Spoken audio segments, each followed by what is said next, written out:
Mesdames, Messieurs, bonjour et bienvenue sur Bourse News. J'ai le plaisir aujourd'hui d'accueillir Adil Douiri, président fondateur du groupe Mutandis, pour parler des actualités récentes et nombreuses du groupe, mais également de ses perspectives à court et moyen terme. C'est Adil, bonjour. Bonjour Adil, merci de l'invitation. Merci à vous de répondre à nos questions. Alors on s'est vu il y a à peu près une année, plus ou moins. À l'époque, le sujet principal, surtout pour des activités comme les vôtres, c'était le sujet de l'inflation. Surtout qu'il y avait beaucoup d'impact sur les matières premières, notamment celles que vous utilisez. Et on en avait beaucoup discuté lors de cette interview qu'on a réalisée donc il y a à peu près 12 mois. Aujourd'hui, est-ce que ce sont des sujets qui sont toujours d'actualité pour vous, l'inflation, les pressions sur les marges? Alors non, pas du tout. On pense que c'est vraiment derrière nous. Comme on le pensait déjà et on l'avait annoncé vers début 2022, on avait dit que c'était une inflation importée qui allait passer. Nous avons répercuté doucement sur les prix de vente les hausses des intrants et aujourd'hui nous opérons avec des marges qui sont pratiquement les mêmes qu'en 2019, avant le Covid, même légèrement supérieures à 2019. Donc on peut considérer que les sujets derrière nous, les hausses des prix de vente sont terminées. Okay.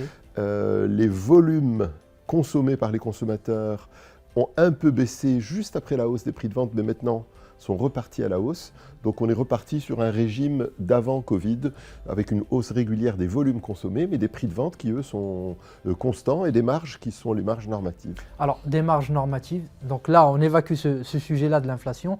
Et dans votre actualité, c'est l'organisation récente, il y a quelques jours à peine, d'un Capital Market Day au profit des investisseurs.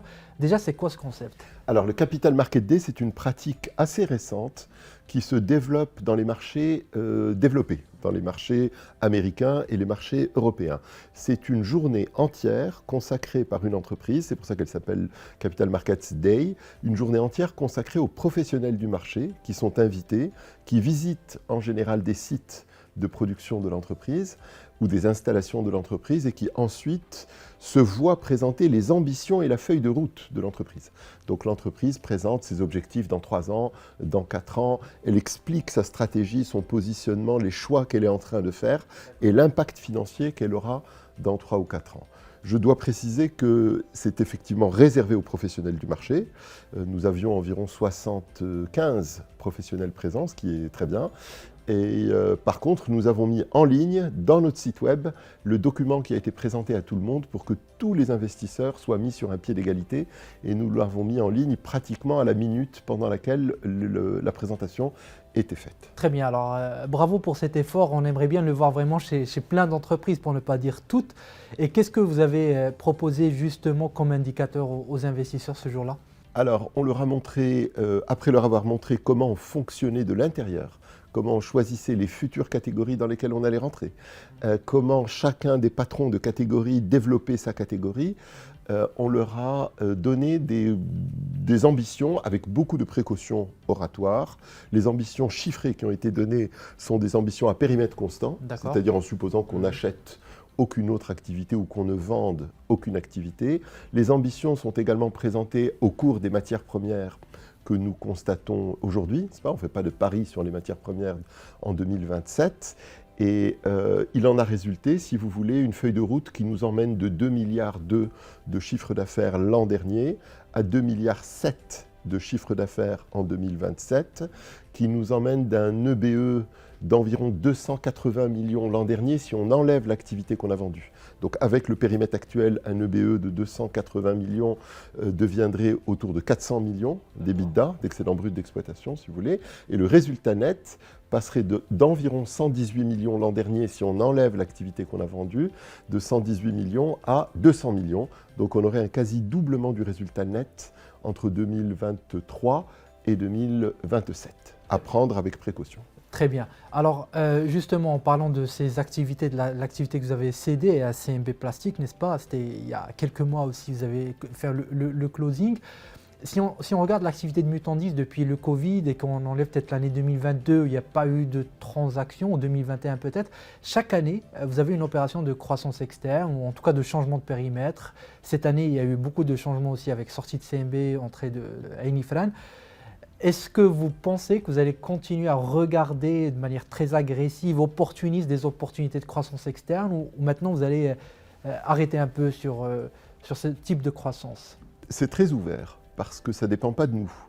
Ça dépend vraiment de moments, d'opportunités, ça dépend de vendeurs, de gens qui mettent en vente une marque qui nous intéresse. Si on regarde les 2 dernières marques qu'on a achetées, ou même les 3 dernières marques qu'on a achetées en 2017, la marque Marrakech, entre 2017 et 2027, on aura triplé l'activité de Marrakech, le chiffre d'affaires de Marrakech en 10 ans.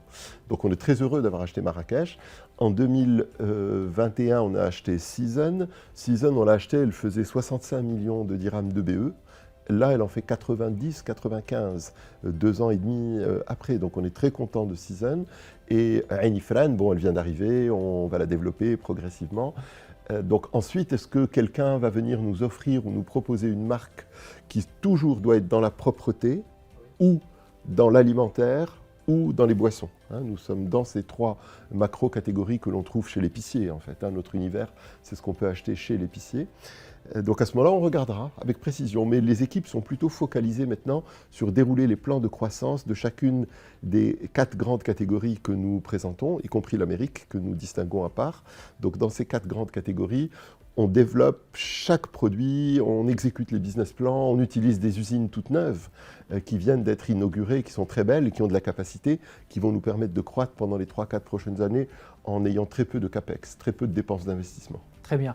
Alors justement, en parlant d'activité, vous venez de me donner maintenant votre guidance à horizon 2027. Qu'est-ce qu'on peut dire à court terme sur 2024? Comment voyez-vous l'atterrissage de cette année? Alors 2024, on a publié une guidance en février et une autre au mois de mai qui sont à peu près les mêmes. On prévoit un EBE et un résultat net en hausse de entre 10% et 15%. Sur un périmètre hors ce qu'on a vendu, hein, en comparant des choses qui sont comparables entre 2023 et 2024. Donc pour l'instant, on ne révise pas la guidance, l'année se déroule à peu près comme convenu. La beauté de notre modèle, c'est qu'on a toujours des catégories qui font mieux que ce qu'on pensait et des catégories qui font un peu moins bien que ce qu'on pensait conjoncturellement, et que la somme des catégories finit toujours par se compenser. Donc on arrive à avoir des résultats relativement lisses, relativement prévisibles. Très bien. Justement, sur 2024, ou plutôt sur 2023, on a vu un sursaut du dividende proposé aux actionnaires. Est-ce que c'est un passage à un nouveau palier de dividende? Alors, effectivement, le dividende dont nous parlons, c'est le dividende qui sera payé le 27 juin 2024. C'est donc une assemblée générale en avril 2024 qui a décidé la hausse du dividende. La hausse est très forte. On augmente le dividende de 23% en une année. C'est assez brutal. C'est 2 dirhams de plus que les 8 dirhams 50 qu'on a payés l'an dernier. Effectivement, ce 10 dirhams 50, pour nous, est un objectif d'un nouveau palier, est un objectif d'un dividende régulier, constant, que nous maintiendrons à ce niveau-là jusqu'à ce que le développement nous permette de faire un petit coup de pouce supplémentaire. Il faut bien expliquer aux investisseurs, aux épargnants, que le fait que nous ayons vendu une activité nous a permis de rembourser d'un coup des crédits bancaires. Les banques ayant été remboursées, ça veut dire que les cash flows que génère notre activité, maintenant, ils vont aller essentiellement à l'entretien des usines, puisqu'on a pratiquement fini de construire notre plan de développement, notre plan de nouvelles usines. Ça va aller un petit peu à l'entretien des usines et ça va aller surtout aux actionnaires sous forme de dividendes. Donc après avoir investi pendant 5-6 années de manière massive, là vous passez à la rémunération des actionnaires. Peut-être une dernière question, c'est Adil. Ces derniers temps, on a vu une grande diversification de Mutandis, ou plutôt une accélération de vos activités dans l'hygiène de personnes. Est-ce que vous pouvez nous expliquer un peu plus en détail ce type d'activité? Bien sûr. Alors, historiquement, on est dans l'hygiène de la maison, la propreté de la maison. On a 2 marques très belles qui sont Magix et Maxis, qui sont leaders dans certaines catégories et 2e ou 3e dans d'autres catégories, qui se développent bien. Mais la catégorie qui est la plus proche de celle-là, c'est l'hygiène de la personne. L'hygiène de la personne, c'est le shampoing, le savon corporel, le gel douche, le savon liquide, le dentifrice, les crèmes hydratantes. C'est un peu ça la famille de l'hygiène de la personne. Donc nous commençons à rentrer dans ces catégories-là progressivement. Ce sont des catégories qui vont se développer beaucoup. C'est un marché d'environ 5 milliards de dirhams par an au prix du consommateur, ce qui ne fait pas beaucoup pour 40 millions d'habitants, 5 milliards par an. Et donc, on pense qu'il y a beaucoup de potentiel et qu'il y a beaucoup de travail. C'est difficile. On a développé pendant 3 ans notre shampoing, un shampoing d'excellente qualité qui a été développé entre le laboratoire marocain, nos équipes en interne et un laboratoire à Barcelone qui travaille pour toutes les multinationales. Donc, on a bien transféré de la technologie vers nous, vers le Maroc. Et ce produit-là, maintenant, s'installe. Il est distribué progressivement uniquement chez les épiciers, il n'est pas dans les grandes surfaces pour l'instant, parce qu'il faut d'abord construire la marque, construire sa force, avant de la ramener vers les grandes surfaces. Alors en préparant l'émission, j'ai cru comprendre aussi que vous travaillez sur l'hydrolysa.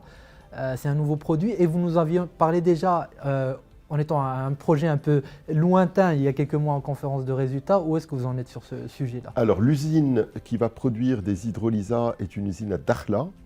Elle est pratiquement terminée, elle sera opérationnelle en septembre, donc dans 3 ou 4 mois, septembre prochain, 2024. Elle va prendre du poisson qui est pêché dans les bateaux mais qui ne peut pas aller dans les boîtes de conserve parce qu'il n'a pas la bonne dimension, par exemple. Elle va prendre ce poisson-là et elle va le transformer en une poudre de protéines à très forte concentration de protéines et à très forte valeur ajoutée, donc qui est vendue très cher sur les marchés mondiaux. Donc cette usine-là va nous ajouter une valorisation forte de la ressource pêchée, du poisson, qui est bonne pour l'économie marocaine, qui est bonne pour la valeur ajoutée, qui est bonne pour l'export et qui va évidemment améliorer de façon nette la rentabilité de l'activité produit de la mer. Entrée en production, pour quelle date?